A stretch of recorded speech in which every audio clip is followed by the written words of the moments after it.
구독과 좋아요는 사랑입니다. 여러분 반갑습니다. 서목사의 말씀 창고의 서목사입니다. 오늘도 시청해 주셔서 감사합니다. 여러분들께서 많이 걱정하고 기도해 주셔서 건강이 많이 좋아졌습니다. 기도해 주시고 또 걱정해 주신 모든 분들께 감사드리고 또 사랑한다는 말씀 전해드리고 싶습니다.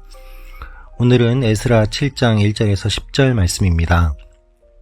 오늘은 드디어 에스라서의 주인공인 에스라가 등장하는 내용이 기록되어 있습니다. 에스라를 우리가 묵상하고 있는데 주인공 에스라가 이제 드디어 등장하게 됩니다. 오늘 말씀은 이 에스라가 어떤 사람인지를 자세하게 기록하고 있습니다. 에스라가 어떤 사람인지 오늘 말씀을 통하여서 우리에게 주시는 하나님의 마음을 함께 묵상해 보기를 원합니다.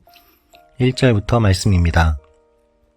이 일이 있은 후 페르시아 왕 아닥사스다의 통치기에 에스라라는 사람이 있었습니다. 그는 스라야의 아들이자 아사랴의 손자, 힐기야의 증손, 살룸의 현손, 사독의 5대손, 아히두베의 6대손, 아마랴의 7대손, 아사랴의 8대손, 무라요스의 9대손, 스라히야의 10대손, 우시엘의 11대손, 붓기의 12대손, 나비스와의 13대손, 비느하스의 14대손, 엘르아살의 15대손, 대제사장 아론의 16대손이었습니다. 오늘 말씀을 보면 아닥사스다 왕이 등장합니다. 고레스 왕 이후에 아닥사스다가 등장하는 내용을 알 수 있습니다.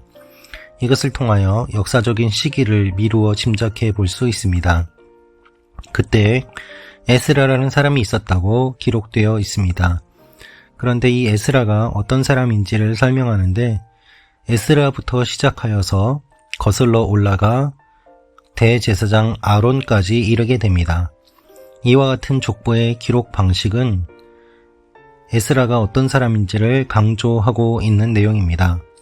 즉 그는 대제사장 아론의 후손이고 또한 그를 중심으로 하여서 위로 거슬러 올라간다는 것은 그가 중심임을 강조하고 있다는 의미이기도 합니다. 즉 이제부터 등장하는 에스라가 정통성을 가진 대제사장의 후손이라는 것을 이야기하고 있는 것입니다. 에스라가 어떠한 일을 하였습니까? 6절 말씀입니다. 이 에스라가 바벨론에서 올라왔습니다. 그는 이스라엘의 하나님 여호와께서 주신 모세의 율법에 정통한 서기관으로서 그의 하나님 여호와의 손길이 그 위에 있었기 때문에 왕은 에스라가 요청한 것이라면 다 들어주었습니다. 에스라가 바벨론에서 올라왔습니다. 에스라는 제사장의 후손이었고 또한 하나님의 율법에 정통한 서기관이었습니다. 6절 말씀을 보면 하나님의 손길이 그 위에 있었다라고 기록되어 있습니다. 여러분 말씀을 제대로 알고 말씀을 바르게 전하는 사람, 말씀에 정통한 사람 위에 하나님의 손길이 있었습니다. 바르게 말씀을 알면 하나님의 손길이 그 위에 임하게 됩니다. 그 결과는 무엇입니까? 왕이 에스라가 요청한 것이라면 다 들어줄 정도가 됩니다. 이방의 왕이라고 하더라도 하나님의 말씀에 정통한 사람이 하나님의 손길을 힘입어서 요청한다면 다 들어주는 일들이 일어나는 것이었습니다. 이것이 하나님의 놀라운 역사입니다. 여러분 에스라가 한 개인의 욕심을 위해서 한 개인의 성공을 위해서 요청한 것이 아니었습니다. 하나님의 말씀을 근거로 하여서 요청하였고 하나님의 뜻을 이루기 위하여 요청했습니다. 그래서 하나님의 손길이 함께 하셨고 그 결과 이방의 왕도 마음이 움직여지는 것이었습니다.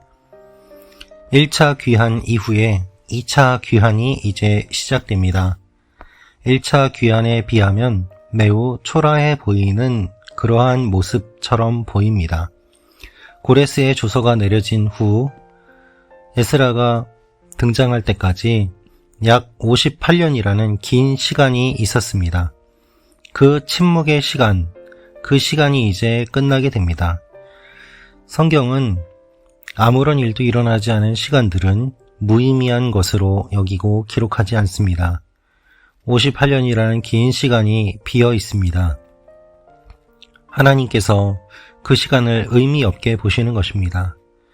여러분, 어떠한 삶을 살아야만 하겠습니까? 오래 사는 것, 단지 시간이 중요한 것이 아니라 어떠한 의미 있는 삶을 사느냐가 하나님 보시기에는 더 중요하다는 것을 우리는 알 수 있습니다. 에스라는 대제사장 아론의 후손입니다. 그리고 에스라는 하나님의 말씀을 바르게 알고 있었습니다. 에스라는 율법에 정통하였습니다. 그리고 무엇보다도 하나님의 일을 하기 위한 열심이 있었습니다. 여러분, 이것이 오늘 본문이 우리에게 알려주고 있는 내용입니다. 하나님께서 도와주시고 하나님께서 함께 하시고 하나님께서 역사하시는 일들이 계속해서 이어지는 것입니다. 잠시 침묵의 시간이 있는 것처럼 보이더라도 하나님은 또 새로운 사람을 통하여서, 새로운 왕을 통하여서 하나님의 일들을 계속해서 이루어 가십니다. 10절 말씀입니다. 에스라는 이전부터 여호와의 율법을 연구하고 지키며 이스라엘에게 율례와 규례를 가르치겠다고 마음을 정했습니다. 원어를 보면은 에스라가 이와 같이 마음을 정했기 때문에 하나님의 손길이 함께 하셨다는 그와 같은 내용임을 알 수 있습니다. 하나님께서 왜 함께 하십니까? 하나님께서 왜 도와주십니까? 그가 선한 결심을 했기 때문입니다. 여러분, 귀환하기 이전부터 그는 하나님의 율법을 연구했습니다. 율법과 규례를 가르치겠다고 마음을 정했습니다. 그런 한 사람이 있기 때문에 하나님께서는 이 일들을 이루어 가시는 것입니다. 당장 귀환의 명령이 일어나지 않는다고 할지라도 그 일들을 기대하면서 그는 준비하였습니다. 준비하였기 때문에 귀환의 명령이 내려졌고 2차 귀환을 하게 될 때에 에스라는 하나님의 일들을 감당할 수 있게 되었던 것입니다. 여러분, 어떤 일을 하게 될 때에 하나님은 언제나 준비된 사람을 사용하십니다. 따라서 우리가 쓰임받기 위해서는 미리 준비해야만 합니다. 그 일이 닥쳤을 때 그때 준비하는 것이 아니라 미리 준비해 두어야 하나님이 부르실 때에 쓰임받을 수 있는 것입니다. 이것이 영적인 원리입니다. 오늘도 우리 눈에 어떠한 일들이 보이지 않는다고 하더라도 앞으로 하나님께서 하실 일들을 기다리며 기대하며 먼저 마음을 정하고 하나님의 율법대로 살 것, 율법을 정할 것을 기대하고 뜻을 정하고 흔들림 없이 준비하며 나아가는 여러분과 제가 되기를 기도합니다. 그러면 하나님께서 반드시 여러분들을 사용하실 것입니다. 기도하겠습니다. 아버지 하나님, 우리가 준비된 사람들이 되게 하여 주옵소서. 뜻을 정하게 하시고 또한 하나님의 마음에 합한 삶을 살게 하여 주옵소서. 누구의 후손이라고 자랑하는 것이 아니라 진정한 실력을 가지고 하나님의 일들을 감당하며 나아가는 하나님의 자녀들이 되게 하여 주옵소서. 감사드리며 예수님의 이름으로 기도합니다. 아멘.